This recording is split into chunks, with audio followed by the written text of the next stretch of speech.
Welcome to another episode of Framework for the Family. Today's topic is spiritual warfare. What is it and how does it impact the family? Yeah, That's a great topic. it is a great topic. And And hey, if we want people to hit yeah, that like button, yeah, Yes. hit that subscribe button, yes, and if you are so inclined, leave some comments about our podcast. We welcome comments, and we just love to hear from our viewers. yes. So, what's the topic? See? Man, spiritual warfare. Spiritual warfare. Yeah. How'd you come up with that topic? In studying with a group of people, we're talking about relationships, and in talking about relationships, I'm starting to learn that to be in a relationship, you have to be prepared for it. Mm-hmm. That means that the things that we're talking about is primarily before you get into the relationship. Before the relationship. Mm-hmm. And, a lot of people, from what I'm hearing and some of the people that even some of the family counseling that I'm doing, you tend to see how the individual was not prepared for the relationship. Mm-hmm. And I'm starting to see that more and more by studying. Mm-hmm. And we went to spiritual warfare Mm-hmm. and how that affects the man Mm-hmm. and the woman, which creates the family, Mm-hmm. and how that goes down the line of being destructive, Okay. how a person behavior is, Okay. some of the things that they didn't get over, Okay. attitudes, infidelity, anger. Mm-hmm. And these are some of the things that has to do with this spiritual warfare. So, so the term spiritual warfare. Before we continue, let's get an understanding, because we use these words. We can't take it for granted that those who watch our podcast knows what spiritual warfare is. So, want to give so before we dive into this topic even deeper, let me express and share what I found out about what the Bible has to say about spiritual warfare. First, Ephesians 6:12 tells us, "For we do not wrestle against flesh and blood, but against principalities, against powers, against the rulers of the darkness of this age, against spiritual hosts of wickedness in the heavenly places." And what this verse is emphasizing is that spiritual warfare is real, and that our battle is not against people, but against demonic forces operating in the spiritual realm. 2 Corinthians 10:4-5 says that, "For the weapons of our warfare are not carnal, but mighty in God, for pulling down strongholds, casting down arguments, and every high thing that exalts itself against the knowledge of God." So as Christians, we are called to engage in spiritual warfare with God's weapons. And the weapons specifically: truth, righteousness, Right. faith, salvation, and the word of God, and prayer. So that's just a general overview of what spiritual warfare is. It is real. As Christians, it is real. This is not some fantasy. That's what I was going to, Yeah. that's what I was going to say. In speaking with people, when you talk about spirituality, it's almost just like looking at a Harry Potter movie. They have the same, it's okay. You got all these little things, but it's to me, some people do not think that spiritual warfare is really real. I mean, it's something that you can't smell, taste, or see. So obviously, Exist. It doesn't exist. Well, if it does, it's something. It's a fairy tale. It's in the Harry Potter movies, Yeah. or some other, Yeah. non-real. Yeah. Yes, sir. I think that's in the presentation though. Because even reading the verse you presented, and if we just left it at that, man, it sounds like what's that movie back in the day? Like Constantine or something, running around slaying demons. Yeah. That is the picture you'll get. Yeah. But to reframe it and make it more practical, I think what I took from what you said is really this spiritual warfare is about character. It's about mindset. And another thing we don't often think, but it's about our daily habits and routines. Now, at the risk of making it sound mundane, I mean, those are the things that really matter in life. I mean, forget all the demons and everything else. When God says he's coming back for a church that's spotless, he didn't come back to ask you how many demons you killed. Right. He came to ask you about your character. Yeah. He came to ask you about your habits, about how your mindset is, what you think. So I think really these are the things that are not only the most important to our lives and our salvation, but these are the things that are coming up in our marriages that's causing problems. Yeah. And it's, I would say, just like Jesus, we have to look at how we are being tempted, temptation. If spiritual warfare is real, obviously, knowing the Bible, you understand that temptation is real. And temptation goes throughout the Bible. Everything from Eve, Adam, even Jesus was tempted. And for us to understand how to strengthen ourselves,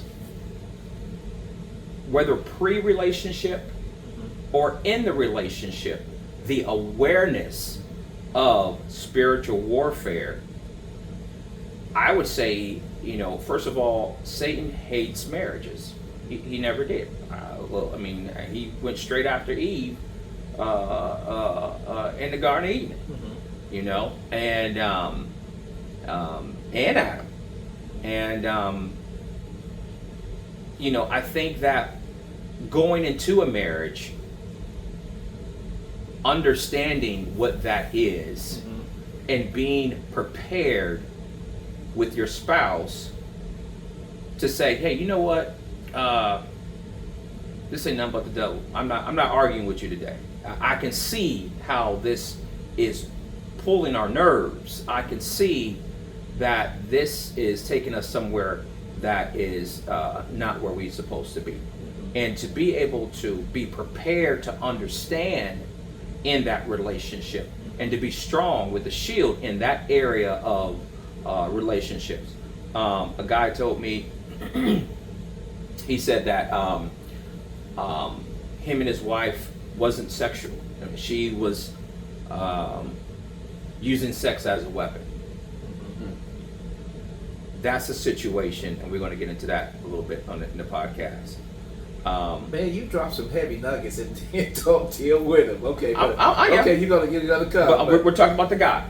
Yes. And he said that he was at the mall, and this beautiful girl walked up to him and just said, you smell so good. The woman walked up to the man and yeah, said, you smell so good. And they had a conversation, and she was intrigued, and he was like, man, she's beautiful, and she's talking to me, and she seems interacting with me. Okay. And he noticed that obviously, if he was to ask for her number, he probably would have got it. Probably would have got it. She was into him. Okay. Did he ask for a number? No. Okay. He told me because of the morning prayers Okay. that he was doing, he was able to see where Satan was trying to put him in a situation. He was prepared. Okay. And he said, man, if I didn't start this prayer worship service in the morning, I don't think I would have caught that. Okay. I don't think I would have been strong enough to walk away from that. Okay. And now, if he hadn't walked away, just hypothetically, if he had not walked away, would you say he didn't walk away because of the demonic spiritual attack, or he was not being accountable? I have no idea. I want to jump in. Yeah, go ahead. I have no idea. The guy, this is what, Sure. and this was in the Godly Man group, and Okay. he was speaking about it, and Okay, you know, we're gonna pause there. Go. It sounds like you have one to jump in. y'all would have started adding on pause. stuff. So Just No. pause. Just No. on that little idea about, I think what we often try to do is assign a causal blame and only one Yeah. to this situation. Uh-huh. Yeah. This thing is responsible. Yes. But it's really not like that. It's not zero sum, like it's you or you. Yes. It's a combination of influences, Sure. right? So yes, there was a spiritual attack. Yes. But then that spiritual attack would have meant nothing if you were fully prepared. Mm-hmm. true. You know what I mean? That's the truth. The spiritual attack doesn't go away. Mhm. Everybody is spiritually attacked. And But yeah. if you are prepared, it amounts to nothing. Right. But if you're not prepared, you Yeah. can't say, well, I was just under warfare. No, Yeah, you right. weren't prepared. It was the devil. The devil made the devil you do didn't it. make you do Yeah. nothing. The devil didn't make you do So that. it's our choices I agree. combined with the Uh-huh. spiritual attack, combined with maybe the fact that there's real issues with my wife, and she is doing something to me, but that don't take away my choice. Exactly. Right. You see what I'm Because saying? at the end of the day, I'm So accountable you for put my actions. you put all that together, there is strong influence. Mm-hmm. But that just means I have to be more prepared Yes. to resist it. Yes. Yeah, and there is a awareness that he spoke about, you know, all the details of what he talked about in that situation. I would agree with you 100%. And probably, let's just say, even after that, there was a spiritual warfare probably before he got to the car to go home, you know? And it might have been a woman.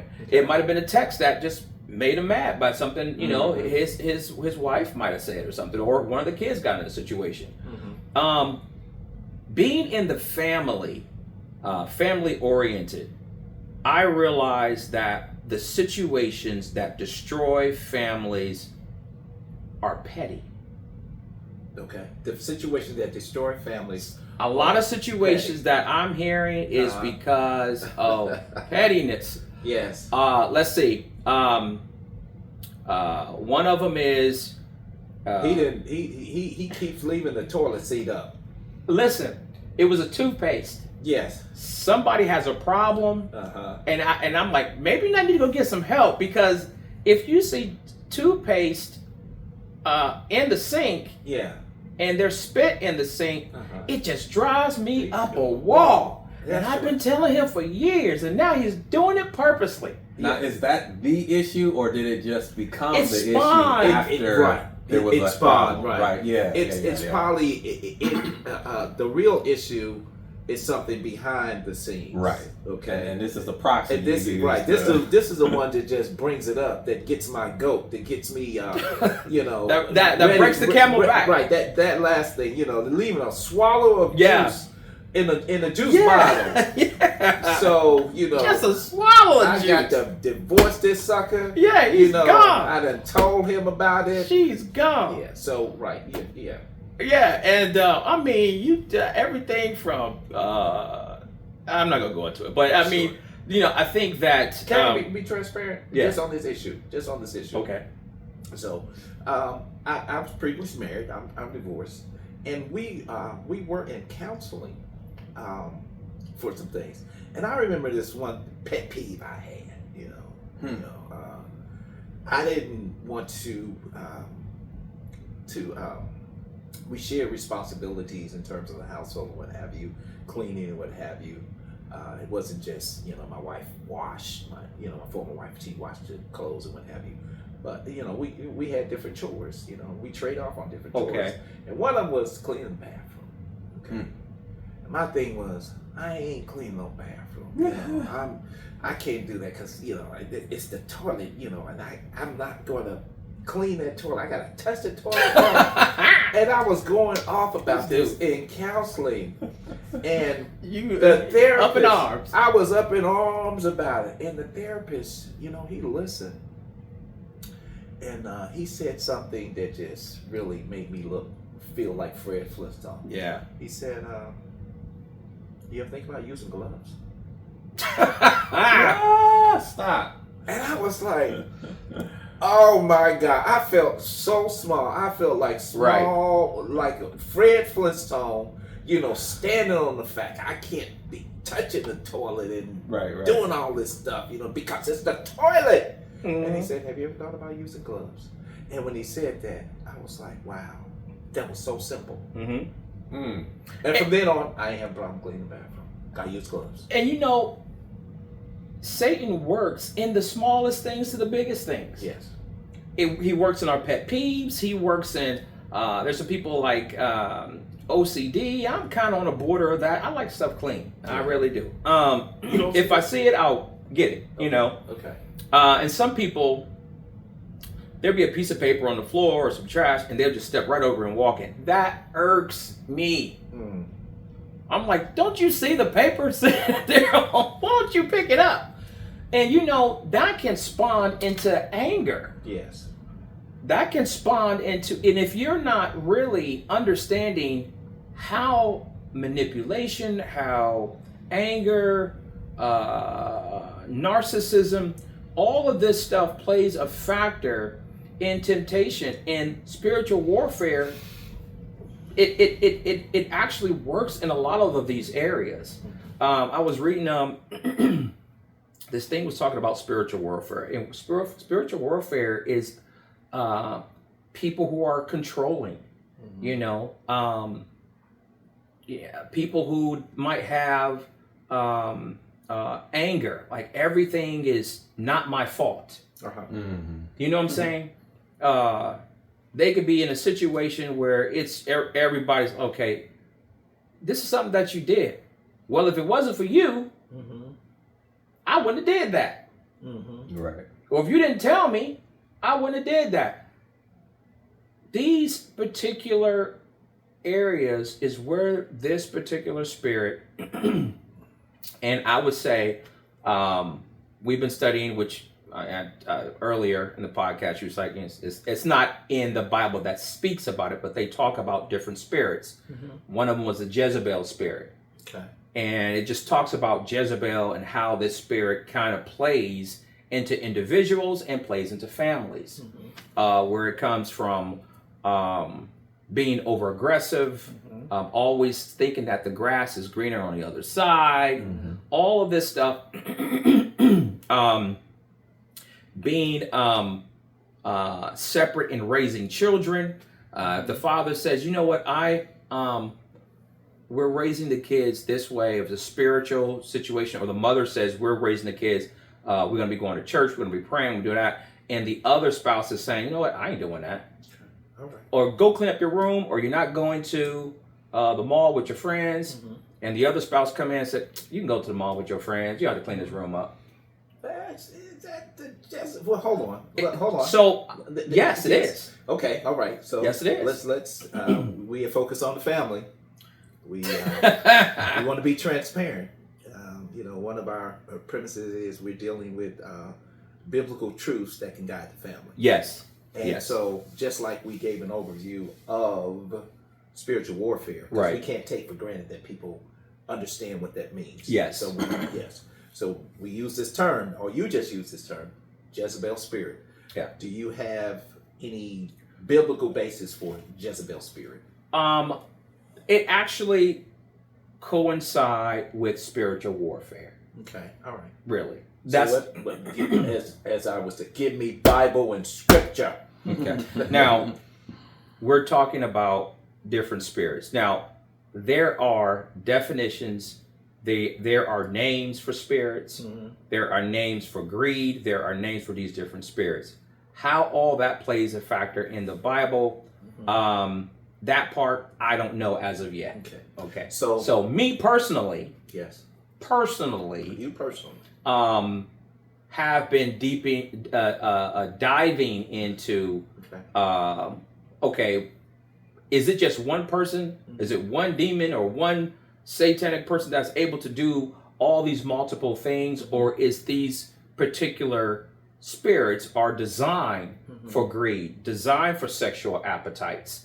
Designed for anger, abusive behavior. That is what I'm studying. So, no, to answer your question. That's fine. So let's go with Okay. let's deal with something that we do know. We do know that Jezebel is spoken of in the Bible. Yeah, a person. Right. Yes. There is a Yes. a historical person called Jezebel that's referred to in I think it's in 1 Kings chapter 16 to 21 talks about Jezebel, Mhm. and that's the Old Testament, and also in Revelations, Jesus speaking to the church, he does bring up this Jezebel personality. I'll say a personality as opposed to a specific person. Mm-hmm. So in the Old Testament, and I'll allow you to You got it. jump in there because I see you chomping at the bit. Can I say something real quick? Because my phone's about to die. Your phone's about to die. Yeah, because Yeah, mine's about to die too. Is it? Oh, Yeah, Lord. but I better get this in before mine dies. Oh. Because- So, Go ahead. just saying, this is one of the things that we studied okay, about the Jezebel spirit. sure. It says there is a variety of opinions about the constituents of a Jezebel spirit. Mm-hmm. The what? What? Constitutes. Constitute. About what constitutes. Oh, Yeah, about what what constitutes Okay. the Jezebel spirit. Mhm. Okay. And it says everything from sexual looseness Uh huh. in a woman Uh huh. to the teachings of false doctrine Mm-hmm. by a man or a woman. Mm-hmm. The Bible does not mention a Jezebel spirit, although it has plenty to say about Jezebel herself. Yes. Right. And so here's what the Bible says about Jezebel. Jezebel was the wife of King Ahab in Israel, and she is known for some certain things. One is promoting Baal worship or idol worship Mhm. and leading Israel into idolatry. That's found in 1 Kings 16, 31 through 33. Mhm. Manipulating and controlling situations to achieve her goals. And that's seen in her orchestration of Nabal's murder to secure his vineyard for Ahab. That's found in 1 Kings 21, 1 through 16. And the backdrop is that King Ahab wanted to buy a vineyard, and Ahab told him no, told him no, and he had reasons for doing so. So Jezebel orchestrated Nabal's murder, okay, and his offspring and heirs' murder, so that that vineyard could be purchased by King Ahab. So she's manipulating, Yeah. promote. She was manipulating. Manipulative. Yes, she was manipulative. Jezebel was manipulative.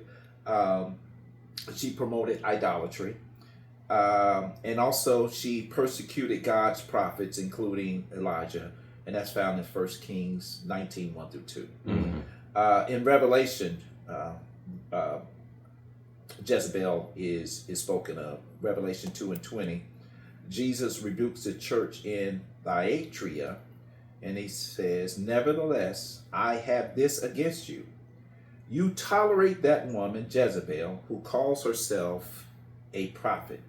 By her teaching, she misleads my servants into sexual immorality and the eating of food sacrificed to idols."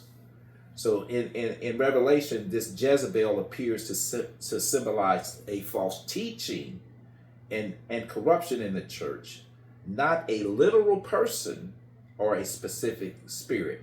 So there is biblical basis. There is a biblical person, Jezebel, in the Old Testament. Yes. And Jesus talks about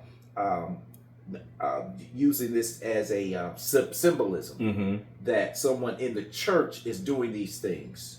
And that's where we have to be careful. Yeah. Because even though we see the word Jezebel, we know she had these the real person had these characteristics of being manipulative, idol worship, and persecuting God's prophets. We have to be careful to just loosely use that term Jezebel spirit. Yes. Because someone may think that this is a real thing. And it was just a metaphor? Or was it a... Well, you take doctrine, you take the danger in formulating doctrine Yes. around something that's biblical yes, Jezebel was real. She had those evil things that she did. And even Jesus talks about this Jezebel person in a symbolic way in Revelations. What we want to be mindful of and cautious about is taking those scriptures and creating a doctrine around this quote unquote spirit called yes, Jezebel. I agree. So that's what we want to be careful of. Yeah. Yes. Man, you on point. Yes. I agree with you. I think only thing I would add is that I think we do this thing of categorization. Yeah. Almost like in psychology, when they say like this person is narcissistic or this person is this, there is a actual definition of criteria they diagnose and say before they say you are this, whatever the diagnosis is, bipolar, this, that, and the other. They have list of traits that they go through, and then they make a deduction about a diagnosis about you. In the same way, we have this Jezebel spirit, which is the term. That's it. The collection of traits Yes. that the real Jezebel displayed in the Bible. Right. Okay. If you're taking on that spirit, in quotes, we're saying you're acting like this person. Yes. You're sharing the same mindset as this person. Yes. This person was identified in the Bible and looked just like this, and you know what? You look just like that You look too. just like that. Right. But that's not to say that it's Yeah. almost like it's a little ghost running around haunting people and like, Jezebel. I'm taking over now. I'm Jezebel. No, Yes. that is not. Right. Come on, stop. Yes. And I think we have to be. Even though I know the majority of us are not saying that when we talk about Jezebel spirit. Yes. Yes. Believe me, that is how it comes across. I mean, even when I hear it, I'm just like, yeah, that sounds a little. Yeah, because that's. I gotta avoid this Jezebel spirit. Well, let me. It's okay. So the question is, and we're going to stay focused on how this Jezebel spirit and how the terms and what you're saying that we should be careful of how we portray this particular person into a spirit, because that can become more of a doctrine of that spirit, and that spirit might not be there. Are there spirits that controls? Do you get angry? Do you think there's a spirit that control your anger, or or is there a spirit that says, hey, you know what, I'm not going, there's something, because I understand about what is happening, I'm going to let God come into my heart so I can be the bigger person in this argument, even though I feel like I can get angry, but I'm going to be in control because I know this is what God wants me to do. Yeah. So are you saying that that's just the human anatomy? What I'm saying is Just yeah. Yeah, what I'm Surface. saying is this. No, that's a very good question. I know it is. I think yes, you pose some very good questions. I think it boils down to accountability. Not spirit. Okay. Well, first, even before I go there, okay, I'm gonna put a pin on accountability. I'm gonna put it down. Come back to that. Because we're talking about spiritual warfare. So we're talking about spiritual warfare, right? And we open up with defining, giving an overview of what spiritual warfare, and it's something that is real, and Christians should be mindful. You just told them that. We actually told them that. Yes. Okay. Yes. And as we're and then we address the Jezebel spirit, we talk more about it being some things that this person, historical person, Jezebel did, adultery. And so my caution is we should not use these terms. We should be careful how we use these terms, because someone who will take that and believe that it is a real thing. I agree. As opposed to what you, Brian, said, there are some traits. Or characteristics Right. that Jezebel displayed and had. She was she introduced the nation of Israel to idolatry. She was manipulative. She persecuted and sought to kill the prophets of God. Okay. When we are, let's say, anger. Talk about anger. Say we're in a heated exchange. Anger, and I curse you out. Okay. I am held accountable for my actions. Me personally, I'm the one who made the decision that in this argument, you know what, I'm going to resort to cussing Zeke out. Mhm. Okay. Now that was a conscious decision on my part to do that. Okay. Now, yes, it was. It was a choice because It was a choice. It was a choice. Okay, continue. To say that a spirit controlled me and said, you know what, I'm going to make him do that. I just don't buy into that. I believe it's my personal responsibility that if I choose to curse someone out, it's something that I chose to. I decided I'm going to do it because I had various other things to do. I could have de-escalated. I could have humbled myself. I could have stopped the conversation. There are so many other things that I could have done versus saying, you know what, you were whatever that means. Right. So I'm no, there is no anger spirit that jumped on me that caused me. No, but you're talking about being possessed. Okay, we're not talking about possession. And sometimes, hang on. Let me clean that up a little bit. Okay. Because sometimes in the Bible we cannot skip out that people was possessed. True. Okay. By demons. Okay. And the thing is what they allowed into their spirit. Mm-hmm. I believe Mm-hmm. we are spirit. We are spirit. Okay? And let's go, hey, you know what? This is Framework for the Family. We've been talking about spiritual warfare, and we're going to continue this discussion because it's very engaging, and we want to prepare our listeners, and we want to give some biblical truths that can help you Yes. in your family dealing with spiritual warfare. It is real. It's real. It is real, and it's something as Christian families that we should be aware of. We want to handle those things from a biblical basis, based upon truth, righteousness, because God always has a solution and an alternative for us to do and live our lives. Yes. This is Framework for the Family, and we thank you. We ask that you continue to tune into our podcast. We ask that you hit that like button. We ask that you subscribe to this channel so you can be alerted when new topics come. I'm Bomani Tayemba, and my co-host Ezekiel Adams and Brian. What's your name? Howard. Brian Howard. I had a brain for it. Brian Howard. We thank you. See you on our next podcast. Bye.